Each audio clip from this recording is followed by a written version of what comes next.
थोड़ी देर के लिए मिले थे, मतलब माधवेंद्रपुरी वहाँ जंगल से जा रहे थे, रास्ते में वो टकरा गए अद्वैताचार्य के, उनके थोड़ा सा कन्वर्सेशन हुआ, उन्होंने उनको दीक्षा दी और वो आगे चले गए माधवेंद्रपुरी। उसके बाद कभी मिले नहीं वो अद्वैताचार्य से, और अद्वैताचार्य ने तो आगे जाके खूब दीक्षा दी है, तो उनके पास कहाँ से ऑर्डर आ गया? ठीक है, तो मैं पॉइंट ये बोलना चाह रहा हूँ कि गुरु ऑर्डर दे अपने शिष्यों को, ऐसा कुछ जरूरी नहीं है। ना शास्त्रों में इसका उल्लेख है, ना ही शिला प्रभुपाद जी ने जो डेफिनेशंस दिए, ना ही वहाँ पे उसका उल्लेख है, ना ही हमारे पास ऐसे एग्जाम्पल हैं। शिला प्रभुपाद जी ने जो ऑर्डर वर्ड यहाँ पे डाला है वो एक कंटेक्स्ट में डाला है कि जब तक मैं इस धरा के ऊपर हूँ, और उसमें भी अगर हम मानने के लिए तैयार नहीं है, अगर उसको लिटरल लेना है तो फिर लिटरल आप दोनों तरह से लो ना। अगर रिटर्न में मानना है तो प्रभुपाद जी का भी रिटर्न में लेके आओ, दिखाओ प्रभुपाद जी के पास रिटर्न में, प्रभुपाद जी को रिटर्न में कौन सा ऑर्डर दिया गया। और अगर वर्बल देना है तो प्रभुपाद जी ने जो वर्बल दिया उसको भी मानो। और हम जानते हैं शिला प्रभुपाद जी ने वर्बली, वेदाबेस में बहुत सारे एग्जाम्पल हैं, वर्बली शिला प्रभुपाद जी ने अपने शिष्यों को डायरेक्ट ऑर्डर दिया है कि आप जाके शिष्य बनाइए। शिला जयपताका स्वामी महाराज जी को शिला प्रभुपाद जी ने जो है डायरेक्ट ऑर्डर दिया है कि आप शिष्य बनाइए। महाभागवत गौर गोविंद स्वामी महाराज जी को शिला प्रभुपाद जी ने ऑर्डर दिया है, डायरेक्ट बोला है कि आप शिष्य बनाइए। महान भागवत रसिक संत जो हैं हमारे राधा गोविंद महाराज जी, उनको प्रभुपाद जी ने ऑर्डर, उनको तो सामने दे दिया, उनके रहते रहते बोल दिया कि तुम अभी से शिष्य बना लो। हाँ? तो प्रभुपाद जी जो वर्बल ऑर्डर दे रहे हैं, आप उसकी रिस्पेक्ट क्यों नहीं कर रहे हैं? बात यहाँ पे है, आपको ऐसा क्यों है कि रिटर्न में ही चाहिए? और रिटर्न में ही चाहिए तो रिटर्न में हमारी परंपरा में किसको मिला लेटर? प्रभुपाद जी को भी कहाँ मिला रिटर्न में लेटर? आप इस बात का जवाब दीजिए। मैं जानता हूँ कि हमारे कुछ ऋत्विक भाई हैं वो अभी भी नहीं मानेंगे, वो कहेंगे नहीं नहीं नहीं, बिल्कुल जो लिखा है एकदम लिटरल मीनिंग चाहिए, उसी का बिल्कुल वैसा ही चाहिए। तो ठीक है, उनकी संतुष्टि के लिए उसी तरीके से बात करते हैं। यहाँ पे प्रभुपाद जी लिख रहे हैं व्हेन आई ऑर्डर। जो लोग सिद्धांत पढ़ते हैं, समझते हैं, वो जानते हैं कि सिद्धांत में जो है हर्मेनोटिक्स करके एक ब्रांच होती है साइंस की, जिसके आधार पर हम समझते हैं कि किसी भी शास्त्र को कैसे समझा जाए। उसमें एक बहुत इंपॉर्टेंट प्रिंसिपल होता है कि हम जब शास्त्र पढ़ते हैं तो जो शास्त्र की ओवरऑल अंडरस्टैंडिंग है, जो एक कंसिस्टेंसी चल रही है, हमें जो भी हम पढ़ रहे हैं उसको इस तरह से एक्सप्लेन करना पड़ेगा कि वो उस कंसिस्टेंसी के साथ मेंटेन रहे। हमको इस बात का ध्यान रखना पड़ेगा कि बात को कौन बोल रहा है, किससे बोल रहा है, किस कंटेक्स्ट में जो है वहाँ पे बातें बोली जा रही हैं, क्या मूड है, क्या मिशन है। इन सब चीज़ों को ध्यान में रखकर हमको किसी भी पर्टिकुलर लाइन का, किसी भी पर्टिकुलर ट्रांसलेशन का, या किसी भी जो सिद्धांत के अंदर जो भी हम बात कर रहे हैं उसका एक्सप्लेनेशन हमें इस तरीके से करना होता है। ये प्रिंसिपल है, साइंस है ये, ऐसा नहीं कि मनमर्जी कुछ भी यहाँ पे कर दिया जाए। तो अब हमें ये देखना है कि यहाँ पे अब हम शिला प्रभुपाद जी का ओवरऑल मूड देख रहे हैं कि प्रभुपाद जी हम देख रहे हैं कि क्या चाहते हैं, कि वो चाहते हैं कि उनके शिष्य आगे शिष्य बनाए, grand disciple, disciple of disciple, regular गुरु, ये सारे वर्ड शिला प्रभुपाद जी यूज़ करें। तो हम चाहते हैं, हमें पता है कि शिला प्रभुपाद जी की क्या इच्छा है, हमको पता है शिला प्रभुपाद जी का क्या मूड है, हमको पता है शिला प्रभुपाद जी की क्या टीचिंग्स है, हमको पता है कि पिछली सारी इंस्ट्रक्शंस में शिला प्रभुपाद जी ने क्या बोला है, हमको पता है यहाँ पे आखिरी इंस्ट्रक्शन जो बहुत स्पेसिफिक पूछा गया है कि आपके जाने के बाद वहाँ पे भी शिला प्रभुपाद जी क्या चाहते हैं, वो भी यहाँ पे एकदम क्लैरिटी से शिला प्रभुपाद जी ने बताया है। तो अब हमको व्हेन आई ऑर्डर को इस तरीके से एक्सप्लेन करना होगा कि ये इन सब के साथ जो है कंसिस्टेंट रहे। ये हमारी सेवा है शिला प्रभुपाद जी के लिए कि अगर उनकी कोई बात जो है वो समझ में नहीं आ रही है, उनकी कोई बात जो है आउट ऑफ कॉन्टेक्स्ट ली जा सकती है, तो अब हमारी रिस्पॉन्सिबिलिटी बनती है कि हम उसको एक्सप्लेन करें, और इस तरीके से एक्सप्लेन करें कि जो शिला प्रभुपाद जी की ओवरऑल टीचिंग्स हैं वो उसके साथ कंसिस्टेंट रहे। तो चलिए वापस 28 मई के लेटर पे चलते हैं, डिस्कशन पे चलते हैं, कन्वर्सेशन पे, और इस बारे में बात करते हैं। तो अब आप मेरे स्क्रीन पे देखिएगा दोबारा, ठीक है। आप देखिए यहाँ पे शिला प्रभुपाद जी बोलते हैं when I order you become गुरु, ठीक है। ये प्रभुपाद जी एक इंस्ट्रक्शन बोल रहे हैं कि जब मैं ऑर्डर दूंगा आप गुरु बनना, लेकिन इसी के नेक्स्ट सेकंड में शिला प्रभुपाद जी ऑर्डर दे भी देते हैं कि बिकम रेगुलर गुरु। थोड़ा सा कंफ्यूजिंग है, थोड़ा ध्यान से सुनेंगे तो समझ में आएगा, इतना भी मुश्किल नहीं है। आप सोचिए जब प्रभुपाद जी ने कहा कि when I order you become गुरु, ये एक इंस्ट्रक्शन यहाँ पे पूरी हो गई प्रभुपाद जी की, और जिस सेकंड इंस्ट्रक्शन शुरू हुई उसके नेक्स्ट सेकंड से कभी भी अगर प्रभुपाद जी ऑर्डर देंगे तो वो वैलिड माना जाएगा। और यहाँ पे वेरी नेक्स्ट इंस्ट्रक्शन में प्रभुपाद जी ने वो इंस्ट्रक्शन दे भी दी, वो ऑर्डर दे भी दिया कि बिकम रेगुलर गुरु। तो जो ऑर्डर था वो यहाँ पे प्रभुपाद जी का फुलफिल हो गया। चलिए इसको एक एग्जाम्पल से समझते हैं। मान लीजिए अगर मैं बोलूँ कि when I order you jump, जब भी मैं आपको ऑर्डर दूं आपको कूदना है, और उसके 1 सेकंड के बाद मैं बोलूं कि जंप, तो क्या आप कूदेंगे कि नहीं कूदेंगे? आप कूदेंगे, क्योंकि मैं इंस्ट्रक्शन दे चुका हूं। जब मैंने बोला when I order you jump, जैसे ही मैंने ये मेरी इंस्ट्रक्शन खत्म हुई, नेक्स्ट सेकंड से उसके बाद कभी भी अगर मैं आपको जंप करने के लिए बोलूंगा तो आपको जंप करना है, क्योंकि वो इंस्ट्रक्शन पूरी हो चुकी है। आप ऐसा नहीं बोल सकते कि नहीं अभी तो आपने बोला है कि when I order you jump, अभी तो खत्म हुई है, अभी तो 2-4 दिन बाद कभी होगा तब आप बोलना, तब मैं जंप करूंगा, ऐसा नहीं। अगर अगले सेकंड भी मैंने बोला कि जंप, आपको जंप करना है, क्योंकि वो इंस्ट्रक्शन जो है वो खत्म कंप्लीट हो चुकी है, उसके बाद वो वैलिड है, जब भी हम जंप बोलेंगे वो वैलिड है। ठीक इसी तरीके से आप इस बात को समझिए कि when I order you become गुरु, ये लाइन जैसे ही प्रभुपाद जी ने बोली ये एकदम वैलिड हो गई इंस्ट्रक्शन इसी सेकंड। इस सेकंड के बाद अगर प्रभुपाद जी ने कभी भी एक बार भी ऑर्डर दे दिया या इस बारे में बोल दिया तो वो वैलिड माना जाएगा। तो जैसे ही ये लाइन खत्म हुई within next second Prabhupada ji ने क्या बोल दिया, बिकम रेगुलर गुरु, ऑर्डर दे दिया यहाँ पे। तो जिस ऑर्डर को हम लोग इधर उधर तलाश कर रहे हैं वो ऑर्डर एक्चुअली में श्रील प्रभुपाद जी ने अगले 1 सेकंड के अंदर अंदर ही दे दिया।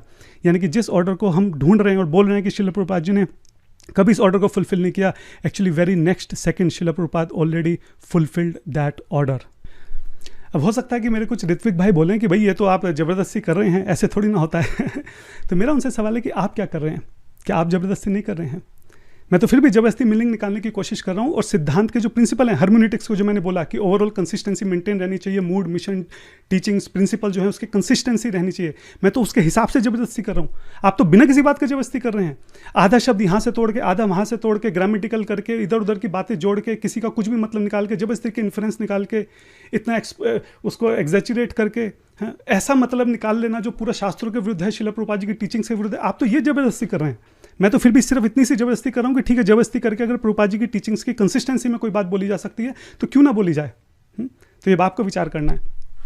तो मैंने जैसे आपको बताया कि श्रील प्रभुपाद जी जो थे वो हमेशा से चाहते थे कि उनके शिष्य जो हैं वो आगे जाके गुरु बने, आगे जाके डिसाइपल्स बनाए और ये परंपरा हमेशा चलती रहे। श्रील प्रभुपाद जी की बुक्स में, उनकी कन्वर्सेशन में, उनके लेटर्स में, उनके इंटरव्यूज़ में, डिस्कशन में भरे पड़े हैं रेफरेंसेस, भरे पड़े हैं। सौ ऐसे रेफरेंसेस हैं जिसमें श्रील प्रभुपाद जी बहुत क्लैरिटी के साथ एक्सप्रेस कर रहे हैं कि उनकी क्या डिज़ायर है, उनका क्या मूड है, उनका क्या विजन है इस इस्कॉन को लेकर। हमने देखा कि जो रिटर्न लेटर की बात करें, ऐसा नहीं होता, रिटर्न में इंस्ट्रक्शन जरूरी नहीं है दी जाए। श्रील प्रभुपाद जी के पास भी रिटर्न में कोई इंस्ट्रक्शन नहीं थी। और फिर हमने देखा कि जो ज़बरदस्ती अगर एकदम लिटरल मीनिंग लेना है, एकदम टेक्निकल करना है तो ठीक है, हम लिटरल मीनिंग भी लेंगे, टेक्निकल भी लेंगे, लेकिन इस तरीके से लेंगे कि वो श्रील प्रभुपाद जी की टीचिंग्स के साथ कंसिस्टेंट रहे, ना कि भी उसकी अजीब व गरीब कोई जो है वहाँ पे उसका मीनिंग निकल के आ जाए। अब हम अपने नेक्स्ट आर्ग्यूमेंट की तरफ चलते हैं जो श्रील प्रभुपाद जी की विल है। आप स्क्रीन पे देख सकते हैं, मैंने श्रील प्रभुपाद जी की विल को जो है यहाँ पे खोल रखा है। और इस विल में जो है बेसिकली ये बात हो रही है कि जो प्रॉपर्टी का मैनेजमेंट है, जो स्ट्रक्चर वगैरह है वो कैसे होगा, जीबीसी के रोल्स, एग्जीक्यूटिव डायरेक्टर्स वगैरह जो हैं वो कैसे, उनका चुनाव कैसे होगा, उनके क्या रोल्स होंगे, लीगली जो एस्कॉन के एसेट्स हैं, टेम्पल्स हैं, उनको कैसे प्रोटेक्ट करें, इन सब से रिलेटेड जो है ये लीगल डॉक्यूमेंट है, प्रभुपाद जी की फाइनल विल है। इस विल के अंदर 3 शब्द ऐसे हैं जो ऋत्विक जो हैं जो अपने आर्ग्यूमेंट की तरह उसको पेश करते हैं, और वो ये 3 शब्द हैं माई इनिशिएटेड डिसाइपल। ठीक है, प्रॉब्लम यहाँ पे ये है कि ये विल लिखी हुई है भविष्य के लिए, और इस भविष्य के विल में जो प्रभुपाद जी के जाने के बाद बेसिकली जिसका महत्व है वहाँ पे लिख दिया कि माई इनिशिएटेड डिसाइपल। अब जो प्रभुपाद जी के डिसाइपल्स हैं वो कभी ना कभी तो एक समय आएगा कि जब वो इस धरती पर नहीं रहेंगे, 100 साल 150 साल, कभी तो ऐसा समय आएगा। तो जब ऐसा समय आ जाएगा कि जब प्रभुपाद जी के कोई भी इनिशिएटेड डिसाइपल जो है वो धरती पे नहीं रहेंगे, तो ये जो प्रभुपाद जी का है कि जो डायरेक्टर है उनका चुनाव कैसे होगा, ये जो कंडीशन यहाँ पे बोली है जिसके लिए श्रील प्रभुपाद जी ने ये जो विल में जो ऐड करी गई है लाइन कि माई इनिशिएटेड डिसाइपल, ये कैसे पूरी हो सकती है? ये पॉसिबल ही नहीं है। ये तभी पॉसिबल है कि अगर जो है ऋत्विक फिलॉसफी को फॉलो करा जाए, जिसमें हम जो नए जो भी लोग हैं उनका इनिशिएशन हम श्रील प्रभुपाद जी से कराएं, ताकि आने वाले समय में हमेशा ऐसे लोग धरती पे रहें जो प्रभुपाद जी के डिसाइपल होंगे। ठीक है, वही उसी तरीके से ये केवल माई इनिशिएटेड डिसाइपल जो कंडीशन है ये फुलफिल हो सकती है। ठीक है, ये ऋत्विक का आर्गुमेंट है। सही बात है, देखा जाए तो लॉजिकली मेक सेंस। लेकिन अब बात यह है कि थोड़ा सा बैकग्राउंड समझते हैं कि ये हुआ कैसे। ये माई इनिशिएटेड डिसाइपल जो है यहाँ पे, उसके बाद following strictly all rules and regulation, ये सारी बातें यहाँ पे आई कैसे? तो इसके लिए हम थोड़ा सा हिस्ट्री में चलते हैं, और हम चलते हैं मई 27, 1977। जब हम वृंदावन में थे, मतलब जब श्रील प्रभुपाद जी उनके डिसाइपल जो हैं वो वृंदावन में थे, और गिरिराज महाराज जी जो हैं वो इस विल को ड्राफ्ट कर रहे थे। तो जो मंदिर का डायरेक्टर है उसका चुनाव कैसा हो, तो उसके लिए अलग अलग नाम सजेस्ट कर रहे थे। तो वहाँ पे एक विश्वम्बर दयाल जी करके थे जिनका नाम सजेस्ट किया गया, जिनको भगत जी भी कहा जाता था। ठीक है, लेकिन प्रॉब्लम ये थी कि जो विश्वम्बर दयाल जी थे ये श्रील प्रभुपाद जी के डिसाइपल नहीं थे। मतलब ये इसको उनको फेवर करते थे, डोनेशन देते थे, श्रील प्रभुपाद जी को हेल्प करते थे, लेकिन ये डिसाइपल नहीं थे श्रील प्रभुपाद जी के। ठीक है, तो उनके नाम के ऊपर चर्चा हो रही थी। श्रील प्रभुपाद जी भी चाहते थे कि हाँ वो क्वालिफाइड हैं, कॉम्पिटेंट हैं, वो चाहते थे कि वो डायरेक्टर बने, लेकिन क्योंकि वो उनके इनिशिएटेड डिसाइपल नहीं है तो श्रील प्रभुपाद जी को वहाँ पर प्रॉब्लम थी। तो शिला प्रभुपाद जी ने वहाँ पे बोला कि एक्चुअली इस बात का ध्यान रखना है कि डायरेक्टर वही बनेगा one who is my initiated disciple. ऐसे आप किसी को डायरेक्टर मत बना देना, one who is my initiated disciple and one who strictly follow rules and regulation. अब ये बात जो है गिरिराज महाराज जी वहाँ खड़े हुए थे और वो कान लगाकर सुन रहे थे। उन्होंने सुन लिया कि प्रभुपाद जी ने क्या बोला कि my initiated disciple, rules and regulation. और अगले दिन, यानी अगले दिन मतलब 2-3 दिन के बाद 2 जून 1977 को जब उन्होंने विल ड्राफ्ट करी, उन्होंने यहाँ पे लिख दिया माई इनिशिएटेड डिसाइपल। और यहाँ पे आगे जैसे शिला प्रभुपाद जी ने बोला था कि रूल्स एंड रेगुलेशन फॉलो होने चाहिए, सेम चीज़ जो है उन्होंने यहाँ पे उठा के डाल दी कि रूल्स एंड रेगुलेशन फॉलो होने चाहिए और माई इनिशिएटेड डिसाइपल। अब देखा जाए तो बहुत बड़ा टेक्निकल एरर है, क्योंकि जो विल है ये शिला प्रभुपाद जी के जाने के बाद के लिए है, ठीक है। और तो ये टेक्निकली इनवैलिड होगी बात। तो जब गिरिराज महाराज जी से इस बारे में पूछा गया कि आपने ऐसा कैसे किया, तो महाराज जी एक्सेप्ट करते हैं कि हाँ उनसे गलती हो गई। वो कहते हैं कि जब वो रिट्रोस्पेक्ट करते हैं तो वो बोलते हैं कि समहाउ हमारा माइंड ऐसा ट्यून था कि हमारा शिला प्रभुपाद जी के बिना कोई अस्तित्व ही नहीं था। हम जानते हुए भी कि ये विल लिख रहे हैं जो कि शिला प्रभुपाद जी के जाने के बाद की है, तब भी हम लोग, हमारा दिमाग जो था वो इस तरह से काम ही नहीं करता था कि शिला प्रभुपाद जी के जाने के बाद क्या होगा। और सर्टेनली उस वक्त हमने ये नहीं सोचा कि हम 150 साल के बाद क्या होगा। सर्टेनली हमको ये नहीं पता था कि आने वाले समय में ये ऋत्विक और ये सारी जो है इतनी बड़ी प्रॉब्लम्स क्रिएट हो जाएंगी और मेरे लिखे गए ये 2-3 वर्ड्स की वजह से इतना बड़ा बवंडर खड़ा हो जाएगा। उस वक्त मैं ये सब नहीं सोच पाया। आप एक बात सोचिए कि यहाँ पे जिन लोगों के बारे में बात कर रहे हैं, फॉर एग्जांपल गिरिराज महाराज हैं, प्रभुपाद जी के और भी जो डिसाइपल्स हैं, ऐसा नहीं है कि कोई 50-60 साल के बहुत एक्सपीरियंस लोग थे। हाँ, ऐसा नहीं था कि ये कोई लीगल एक्सपर्ट लोग थे। ये सब लोग अपनी पूरी क्षमता से, पूरी ताकत के साथ प्रभुपाद जी की पूरी शरणागति लेकर उनकी सेवा करने का प्रयास कर रहे थे। जो भी शिला प्रभुपाद जी उनको काम बोलते थे, वो ये नहीं बोलते थे कि हम भाई ये तो हमारी एक्सपर्टीज़ नहीं है, ये तो हमको आता नहीं है, ये तो हमसे होगा नहीं। ऐसा नहीं, जो भी शिला प्रभुपाद जी ने बोला आगे से बढ़कर पूरा कूद पड़ते थे उसमें। लीगल डॉक्यूमेंट लिखने के लिए बोला, लिख दिया लीगल डॉक्यूमेंट। ऐसा नहीं है कि उस वक्त कोई चैट जीपीटी था या उस वक्त कोई और तरीका था कि कहीं के गूगल पे जाके वो सर्च कर लें कि इसके लिए क्या लिखना है। उस वक्त जो उन्होंने शिला प्रभुपाद जी के मुंह से सुना एज इट इज़ उन्होंने यहाँ पे लिख दिया। और ये थोड़ा सा अनफॉर्चुनेट है कि शिला प्रभुपाद जी ने उस वक्त जैसे बोला कि माई इनिशिएटेड डिसाइपल, वो सेम चीज़ आकर इन्होंने यहाँ पे लिख दी कि माई इनिशिएटेड डिसाइपल, और इससे पूरा मीनिंग जो है वो इस लाइन का यहाँ पे चेंज हो जाता है। तो ये बैकग्राउंड स्टोरी है कि ये माई इनिशिएटेड डिसाइपल, ये 3 वर्ड यहाँ पर कैसे आ गए। अब आप एक बात और समझिए कि ये जो विल है शिला प्रभुपाद जी की, ये पूरा डॉक्यूमेंट जो है, इस पूरे डॉक्यूमेंट में डिस्कशन हुआ है कि प्रॉपर्टी का जो है कैसे रख रखाव करा जाएगा। हाँ, प्रॉपर्टी के जो आगे सक्सेशन है वो कैसे डिसाइड होंगे, डायरेक्टर्स कैसे डिसाइड होंगे, ट्रस्टीज़ कैसे होंगे, जीबीसी का स्ट्रक्चर कैसे होगा, टेम्पल की जो मेंटेनेंस है, जो इंस्ट्रक्शन है वो कैसे यहाँ पे मेंटेन कैसे करे जाएंगे लीगली। मतलब इस पूरे डॉक्यूमेंट में कहीं पर भी शिला प्रभुपाद जी जो है वो फिलोसफिकल बात नहीं कर रहे हैं। कहीं पर भी शिला प्रभुपाद जी ने ये नहीं बोला, एक बार भी नहीं बोला कि the ritvik system shall continue, हाँ, all future initiates shall be mine alone. Philosophy, ये जो यहाँ पे बात भी हो रही है कि माई इनिशिएटेड डिसाइपल, ये इनिशिएटेड डिसाइपल जो है ये मैनेजियल कंटेक्स्ट में हो रही है। यहाँ पे कि मंदिर के डायरेक्टर्स को कैसे रखा जाए, उनका चुनाव कैसे किया जाए, उस कंटेक्स्ट में ये बात हो रही है। फिलोसफिकल कंटेक्स्ट में बात नहीं हो रही है। हाँ, आगे जाके दीक्षा कैसे होगी इस बारे में नहीं हो रही है, गुरु तत्व क्या है इस बारे में नहीं हो रही है, पोस्ट समाधि जो हमारी दीक्षा प्रणाली क्या होगी उस बारे में बात नहीं हो रही है। और बल्कि ये तो बहुत ही ज़्यादा आश्चर्य की बात है कि प्रभुपाद जी यहाँ पे लीगल डॉक्यूमेंट लिख रहे हैं, अपनी विल लिख रहे हैं, और अभी उनके दिमाग में इतना बड़ा फिलोसफिकल जो एक तरह से डिविएशन है, जो चेंजेस हैं उनके दिमाग में चल रहे हैं कि वो गुरु परंपरा को रोक कर ऋत्विक करना चाहते हैं। लेकिन तब भी उन्होंने अपनी विल में एक बार भी इस बारे में कोई बात नहीं करी। एक बार भी उन्होंने बोला नहीं कि मैं यहाँ चाहता हूँ कि यहाँ से ऋत्विक सिस्टम जो है वो कंटिन्यू हो, मेरे डिपार्चर के बाद जो है मैं चाहता हूँ कि जितने भी भविष्य के डिसाइपल हैं वो सारे मेरे डिसाइपल कहे जाएँ। एक बार भी उन्होंने जरूरी नहीं समझा कि जब ये विल लिखी जा रही है तो यहाँ पे इस तरह की कोई बात जो है मेंशन करी जाए। ये सोचने की बात है। ऐसा क्यों है कि इतनी ज़्यादा जो इम्पोर्टेंट बात है उसको यहाँ पे ओमिटेड कर दिया गया। तो इसका क्या जवाब है ऋत्विक्स के पास, ये सोचने की बात है। क्यों प्रभुपाद जी ने यहाँ पे मेंशन नहीं किया। अच्छा, दूसरी बात, ये विल जो है वो जून में लिखी गई, और जो लेटर जिसको लेके ऋत्विक्स जो है अपनी फिलॉसफी को रखते हैं, ये लेटर जो है जुलाई में लिखा गया। यानी कि ये जो लीगल डॉक्यूमेंट है प्रभुपाद जी की विल, ये इस जुलाई 9 लेटर से पहले ही लिखा जा चुका था। यानी कि जुलाई 9 लेटर में शिला प्रभुपाद जी ने, ऋत्विक के हिसाब से अगर देखा जाए तो यहाँ पे शिला प्रभुपाद जी ने बोला कि जो आगे जाके ऋत्विक जो हैं वो इनिशिएशन देंगे। 9 जुलाई को इस बारे में बात हुई। तो इससे पहले ही, जब तक शिला प्रभुपाद जी ने बोला ही नहीं इस बारे में, इससे पहले कोई बात ही नहीं हुई, इससे पहले कोई डिस्कशन ही नहीं हुआ, इससे पहले कोई ऑर्डर ही नहीं दिया गया, कुछ हुआ ही नहीं, तो उससे 1 महीना पहले शिला प्रभुपाद जी ने कैसे यहाँ पे बोल दिया कि माई इनिशिएटेड डिसाइपल। ये भी तो एक फिर क्वेश्चन उठ सकता है कि टाइमिंग्स कैसे होगी, मतलब 1 महीना पहले यहाँ पे जो ऑर्डर दिया ही नहीं गया, पास्ट में जाके उससे 1 महीना पहले कैसे प्रभुपाद जी ने यहाँ पे बोल दिया कि माई इनिशिएटेड डिसाइपल्स। ऐसा इसलिए हो गया क्योंकि इसका ऋत्विक से कोई लेना देना है ही नहीं। ये सिर्फ वहाँ पे जो एक लोकल टेम्परेरी स्पेसिफिक वहाँ पे जो चर्चा हो रही थी कि भगत जी को जो है डायरेक्टर कैसे बनाया जाए, उनका पहले इनिशिएशन कराया जाए, ठीक है, उस स्पेसिफिक चर्चा के दौरान, डिस्कशन के दौरान शिला प्रभुपाद जी के मुंह से जो निकला कि ओनली माई इनिशिएटेड डिसाइपल, उस बात को सुनकर गिरिराज महाराज ने जो है एग्जैक्टली वही 3 शब्द यहाँ पे लिख दिए कि माई इनिशिएटेड डिसाइपल।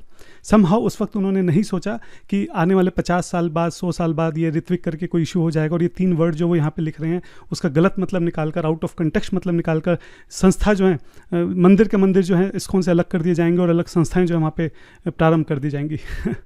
तीसरा आर्गुमेंट यहाँ पे ये है, सेम आर्गुमेंट जो मैंने 9 जुलाई में भी किया था, कि अगर कोई ऐसी बात, अगर कुछ ऐसे वर्ड्स आ रहे हैं जो कि कंसिस्टेंट नहीं है श्रील प्रभुपाद जी की ओवरऑल जो उनका मूड है, जो उनकी टीचिंग्स हैं, जो प्रिंसिपल्स हैं, तो हमको कोशिश करनी है कि उसको कैसे एक्सप्लेन करें कि वो सिंक हो, हार्मोनाइज हो श्रील प्रभुपाद जी के साथ, ना कि भी एकदम आउट ऑफ द वे जाके एकदम ही उसका बिल्कुल ही कोई ऐसा मतलब निकाल दें जिसका दूर दूर तक कोई लेना देना नहीं है।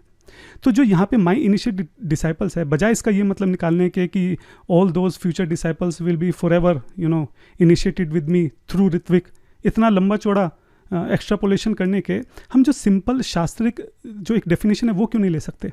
शास्त्रों में जो डिसाइपल की डेफिनेशन है वो ये भी दे रखी है कि अगर कोई व्यक्ति किसी को फॉलो करता है, किसी से इन्फ्लुएंस होता है, किसी डॉक्ट्रिन से, किसी फिलॉसफी से, किसी व्यक्ति से, तो उसको भी डिसाइपल ही बोला जाता है। जैसे हम बोलते हैं कि श्रील प्रभुपाद जी हमारे परम गुरु हैं, या भक्ति विनोद ठाकुर महाराज जी को भी हम अपना गुरु करके बोलते हैं। हाँ, तो यहाँ पर हम सीधा मतलब ये क्यों नहीं निकालना चाह रहे, जो कि एक्चुअली श्रील प्रभुपाद जी बोलना भी चाह रहे हैं, कि जो भी आगे जाके डायरेक्टर बनेंगे वो हों जो उनके फॉलोअर्स हों, जो इस्कॉन के अंदर हों, जो हमारी जो श्रील प्रभुपाद जी की जो गुरु परंपरा चली आ रही है वो उसका पार्ट हों। हाँ, ये मतलब जो सीधा साधा निकल सकता है, स्ट्रेट फॉरवर्ड निकल सकता है, और जिसके मतलब निकालने से एक कंसिस्टेंसी बनी रहेगी, प्रभुपाद जी की मूड एंड टीचिंग्स के साथ जो है हार्मनी बनी रहेगी, वो मतलब क्यों नहीं निकालना। इतना ऋत्विक का मतलब, ये 3 वर्ड की वजह से पूरा ऋत्विक का मतलब निकाल दिया, 3 वर्ड की वजह से जो सीधा साधा मतलब निकल रहा है वो मतलब क्यों नहीं निकालना, वो मेरा सवाल है यहाँ पे। तो जिनके अंदर थोड़ा सा भी कॉमन सेंस होगा वो ये समझेंगे कि इसके पीछे की क्या हिस्ट्री है, किस कंटेक्स्ट में यहाँ पे बात चल रही है, वो इस बात को समझेंगे कि ये जो प्रभुपाद जी की विल है ये एक लीगल डॉक्यूमेंट है जो कि प्रॉपर्टी के बेस्ड के, जो इसका कंटेक्स्ट जो है प्रॉपर्टी के ऊपर है। हाँ, कि प्रॉपर्टी का मेंटेन कैसे किया जाएगा। और यहाँ पे श्रील प्रभुपाद जी सिर्फ इतनी सी बात बोलना चाह रहे हैं कि वो चाहते हैं कि जो प्रॉपर्टी के डायरेक्टर हैं उन लोगों का चुनाव इस बात पे हो जो कि श्रील प्रभुपाद जी की टीचिंग्स के साथ फेथफुल हों, एक ट्रस्टेड डिवोटी हो इस्कॉन के अंदर। ये नहीं कि बाहर का कोई भी जना जो आ गया, जो जिसका इनिशिएशन तक नहीं हुआ इस्कॉन के अंदर, उसको भी हम प्रॉपर्टी का डायरेक्टर बना दे। इस कंटेक्स्ट में यहाँ पे बात चल रही है। इस पूरे डॉक्यूमेंट में कहीं पर भी इस तरह की कोई बात नहीं हुई कि आगे जाके जो इनिशिएशन सिस्टम है वो कैसा होगा। इस पूरे डॉक्यूमेंट में कहीं भी कोई ऐसी बात नहीं हुई कि ऋत्विक मॉडल कैसा होगा। इस पूरे डॉक्यूमेंट में कहीं भी कोई ऐसी बात नहीं हुई कि थियोलॉजिकल जो एक डायरेक्टिव है कि आगे जो गुरु का सक्सेशन होगा, गुरु परंपरा है वो कैसे चली जाएगी। फिलॉसफी से रिलेटेड इस पूरे डॉक्यूमेंट में कहीं कोई बात है ही नहीं, सिर्फ प्रॉपर्टी से रिलेटेड बात है। तो मेरी रिक्वेस्ट है हमारे ऋत्विक भाइयों से कि जो हिस्ट्री है उसको समझते हुए, जो कंटेक्स्ट है उसको समझते हुए, जो श्रील प्रभुपाद जी का मूड है, टीचिंग्स हैं, जो जिस संदर्भ में यहाँ पे बात हो रही है, जिसने ये लीगल डॉक्यूमेंट जो है ड्राफ्ट किया है परम पूज्य गिरिराज स्वामी महाराज जी, उनकी बात को सुनते हुए, ये समझते हुए कि वो उस वक्त केवल 20-22 साल के रहे होंगे, ये समझते हुए कि वो कोई लीगल एक्सपर्ट नहीं थे, ये समझते हुए कि वो मान रहे हैं कि हाँ ये ड्राफ्ट करने में 3 वर्ड्स जो हैं उन्होंने लिखे बिना इस बात के ऊपर विचार किए कि आज से 100-150 साल के बाद या 50-100 साल के बाद जो ऋत्विक जैसा ऐसा कोई इशू वहाँ पे खड़ा हो जाएगा। ठीक है, समझते हैं कि उनकी क्या क्वालिफिकेशन है, कि किस तरीके से श्रील प्रभुपाद जी की हेल्प कर रहे हैं। अगर थोड़ा सा भी किसी के अंदर कॉमन सेंस होगा, अगर थोड़ा सा भी सच में कोई चाहता होगा कि बात को सही से समझा जाए, वो बड़े आराम से इस बात को समझ सकता है कि यहाँ पे माई इनिशिएटेड डिसाइपल का क्या मतलब है। अब हम चलते हैं अपने नेक्स्ट मेजर आर्ग्यूमेंट की तरफ, जो परम पूज्य तमाल कृष्ण गोस्वामी महाराज जी हैं, उन्होंने जो कन्फेशन किया था उसके बारे में बात करेंगे। तो अभी हमने जैसे डिस्कस किया कि 9 जुलाई का जो लेटर है जिसमें श्रील प्रभुपाद जी के 11 जो डिसाइपल्स हैं उनको ऋत्विक की तरह एक्ट करने के लिए बोला गया था, जब तक श्रील प्रभुपाद जी फिजिकली इस वर्ल्ड में थे तब तक के लिए। लेकिन श्रील प्रभुपाद जी के जाने के बाद क्या होता है, श्रील प्रभुपाद जी जब नवंबर 1977 में महासमाधि ले लेते हैं, उसके बाद क्या करते हैं, जीबीसी ये ऑर्डर निकालती है कि ये जो 11 ऋत्विक हैं यही इनिशिएटिंग गुरु होंगे, और इन 11 डिसाइपल्स को जो है गुरु का दर्जा दे दिया जाता है। अलग अलग लोकेशन पे। और ये रूल बन जाता है कि जो गुरु के दायरे में पर्टिकुलर एरिया है, जो भी वहाँ पे जो भी दीक्षा लेंगे वो उसी गुरु से लेंगे जो भी नियरेस्ट उनके वहाँ पे रहेगा। तो ये बेसिकली जीबीसी जो है रिजोल्यूशन निकाल देती है। और उसके बाद फिर बहुत सारी हिस्ट्री है कि कैसे फॉल डाउन होते हैं, ये होता है वो होता है, कुल मिला के बहुत सारी बातें होती हैं, ठीक है। तब यहाँ पे जो है जीबीसी को समझ में आता है कि हमने गलती करी है। जीबीसी एक्सेप्ट करती है कि हमने गलती करी है।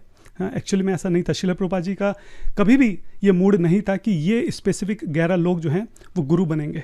श्रील प्रभुपाद जी ने हमेशा एक ही बात बोली है कि जो क्वालिफाइड होगा वो गुरु बनेगा। शास्त्रों में एक ही बात लिखी हुई है कि जो क्वालिफाइड है वही गुरु बनेगा। चैतन्य महाप्रभु ने यही बात बोली है कि जो क्वालिफाइड है वही गुरु बनेगा। गुरु जो है वो क्वालिफिकेशन के ऊपर है। गुरु जो है किसी को स्पेसिफिक बोल के नहीं कि केवल यही गुरु बन सकता है।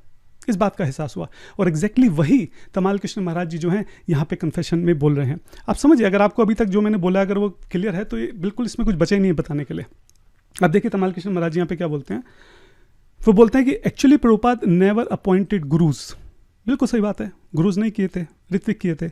ही डिड नॉट अपॉइंट 11 गुरुज। बिल्कुल सही बात है। He appointed 11 ritviks officiating priest. बिल्कुल सही बात है। He never appointed them as gurus. Myself and the other GBCs have done a greatest disservice to this movement for the last 3 years because we interpreted the appointment of Ritviks as the appointment of Gurus. ये बिल्कुल सही बात है। श्रील प्रभुपाद जी ने उन 11 जो disciples थे उनको ऋत्विक की तरह वहाँ पे आज्ञा दी थी, उनको गुरु बनने की आज्ञा नहीं दी थी। तो वो 11 जो हैं वो कैसे वहाँ पे गुरु बन गए और 11 ही क्यों गुरु बन गए? हाँ, तो ये बोल रहे हैं कि गलती हुई है, डिससर्विस हुई है। श्रील प्रभुपाद जी के और भी बहुत सारे डिसाइपल्स थे जो कि क्वालिफाइड थे, जिनको गुरु बनना चाहिए था, उनको गुरु बनने से रोका गया। केवल इन 11 को ही गुरु बनाए जाने लगा, बनने दिया, और इसमें से भी फिर काफ़ी सारे फॉल डाउन हो गए, पूरा मेस्ड अप हो गया सिचुएशन। तो गलती थी जीबीसी की और ये एक्सेप्ट कर रहे हैं कि हमसे गलती हुई है, ठीक है।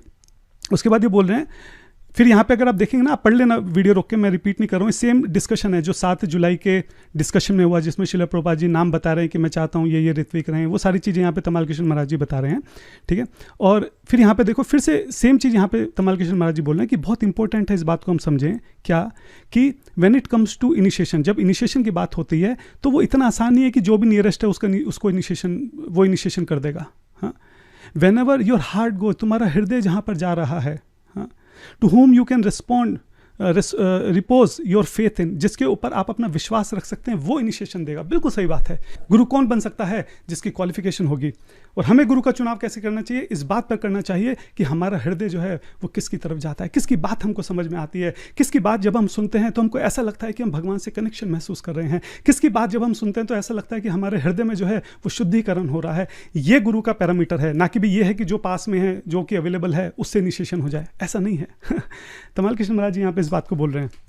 फिर वो कहते हैं, if it had been more than that, अगर ये ऑफिशिएटिंग आचार्य जो प्रीस्ट यहाँ पे बनाए गए, अगर ये उससे ज़्यादा कुछ भी होते, अगर श्रील प्रभुपाद जी उस वक्त उनके मन में कुछ भी ऐसी बात होती जो ऋत्विक बनाने से ज़्यादा होती, हाँ, you can bet bottom dollar, your bottom dollar, that Srila Prabhupada would have spoken for days and hours and weeks on end about how to set up this thing with the gurus. यही बात मैं पूरी video में बार बार यहाँ पे दोहरा कर बोल रहा हूँ कि अगर इतना बड़ा चेंज श्रील प्रभुपाद जी को करना होता, तमाल कृष्ण महाराज जी यहाँ पे वही बात बोल रहे हैं कि वो इतनी आसानी से नहीं होता। श्रील प्रभुपाद जी जो है घंटों घंटों, दिनों तक, हफ्तों तक उस बारे में बात करते, क्लैरिटी के साथ जो है वहाँ पर अपनी आज्ञा देते, चीज़ों को क्लियर करते, उसको रिकॉर्ड करते, साइन करते डॉक्यूमेंट्स के ऊपर प्रॉपरली कि इतना बड़ा सिद्धांत वहाँ पे बदलने जा रहे हैं। बट ही डिड नॉट, लेकिन उन्होंने ऐसा कुछ भी नहीं किया। क्यों नहीं किया? क्योंकि गुरु कैसा होगा, कौन होगा, ये बात वो ऑलरेडी मिलियंस ऑफ टाइम्स बता चुके हैं, पहले ही वो बता चुके हैं, इसलिए जरूरत ही नहीं है बताने की। ही सेड, श्रील प्रभुपाद जी ने क्या बोला? My guru maharaj did not appoint anyone, it is by qualification. We made a great mistake. Srila Prabhupada ji ने बोला कि क्वालिफिकेशन के ऊपर डिपेंड करता है कि कौन गुरु बनेगा, और हमने श्रील प्रभुपाद जी की इस बात को ठीक से नहीं समझा। हमने श्रील प्रभुपाद जी ने जो 11 ऋत्विक बनाए थे, बाद में उन्हीं को केवल 11 गुरु बना दिया, ये गलती थी। हम श्रील प्रभुपाद जी की इंस्ट्रक्शन को ठीक से नहीं समझ पाए, ठीक से नहीं इम्प्लीमेंट कर पाए, और शायद वो भी एक कारण था कि मूवमेंट पे इतना बड़ा केओस जो है उस वक्त क्रिएट हो गया, कितने फॉल डाउन हुए, कितने बड़े इश्यूज़ हुए। और ये बोलते हैं कि हमारी, तमाल कृष्ण महाराज जी बोल रहे हैं कि हम मानता हूँ कि हमारी बहुत बड़ी गलती थी, it was our mistake, it was our terrible mistake. अंत में वो इतनी बात बोलते हैं कि you can not show me anything on the tape और in writing where Srila Prabhupada says I appoint these 11 as guru, it does not exist because he never appointed any gurus, this is a myth. बिल्कुल क्लियर है, तो इसमें तो कुछ clarify करने की जरूरत भी नहीं है, क्योंकि अभी तक वीडियो में जो हमने देखा है, जो हमने एविडेंस देखे हैं, जो हमारी अंडरस्टैंडिंग बनी है, ये बिल्कुल उसके साथ सिंकअप है। ये तो उस बात को कंफर्म कर रही है एक्चुअली में जो तमाल कृष्ण महाराज का कन्फेशन है कि शिला प्रभुपाद जी ने कभी भी किन्हीं 11 गुरु का जो है चुनाव नहीं किया था। शिला प्रभुपाद जी ने इसको ओपन एंड छोड़ा था। वो चाहते थे कि उनके सभी शिष्य जो है वो आगे जाके गुरु बने और क्वालिफिकेशन के बेस पर बने। तो इसी बात को तमाल कृष्ण महाराज यहाँ पे कन्फेस कर रहे हैं। तो मेरे ख्याल से इसमें कुछ ज़्यादा एविडेंस देने की या कुछ ज़्यादा लॉजिकली एक्सप्लेन करने की ज़रूरत ही नहीं बची है। ठीक है, इससे पहले हम लोग जो बेंगलोर का केस है उस पर आएँ या फिर जो पीस प्रपोजल है उस पर आएँ और देखें कि डिवोटीज़ को वहाँ पे भी कैसे बेवकूफ़ बनाया जा रहा है। थोड़ा सा कंक्लूड कर लेते हैं। बहुत सारी हमने यहाँ पे बातें डिस्कस की हैं जो डिवोटीज़ अभी तक बने हुए हैं इतनी टेक्निकल वीडियो में। Just congratulate yourself, thank you for your faithfulness to Srila Prabhupada that you want to know all these details. तो जल्दी से मैं यहाँ पे कंक्लूड कर देता हूँ जो अभी तक हमने डिस्कस किया है कि ऋत्विक फिलॉसफी जो है वो सेल्फ मेड है, वो सेल्फ डिक्लेयर्ड है। It can not be presented without committing multiple errors of fact, errors of logic, unproven assumptions, contradictions, omissions and word jugglery। जब तक ये सब चीज़ें ना करी जाएं, जब तक आपके लॉजिक में, अजम्पशंस में चीज़ों को तोड़ मरोड़ के ना दिखाया जाए, इस शब्द को वहाँ से जोड़ दिया, किसी वर्ड का कोई भी मतलब निकाल लिया, बहुत एग्जैचरेट कर दिया, एक्स्ट्रापोलेट कर दिया, जब तक ये सारी चीज़ें आप नहीं करोगे, ऋत्विक फिलॉसफी को किसी भी तरीके से स्ट्रेट फॉरवर्ड तरीके से एक्सप्लेन करा ही नहीं जा सकता। दूसरा जो कॉमन हमारा आर्गुमेंट थ्रू आउट चल रहा है कि शिला प्रभुपाद जी कभी भी सीक्रेट में कोई थियोलॉजिकल शिफ्ट नहीं कर सकते। जो भी मेजर चेंजेस होंगे वो पब्लिक में हमेशा बताए जाते थे। अगर दीक्षा या ऋत्विक फॉरएवर प्रभुपाद जी को करना था, उसके ऊपर कोई एक्सप्लेनेशन नहीं है, कोई लेक्चर नहीं है, कोई डॉक्यूमेंट नहीं है। फ्यूचर में कैसा होगा उस बारे में कुछ नहीं पता।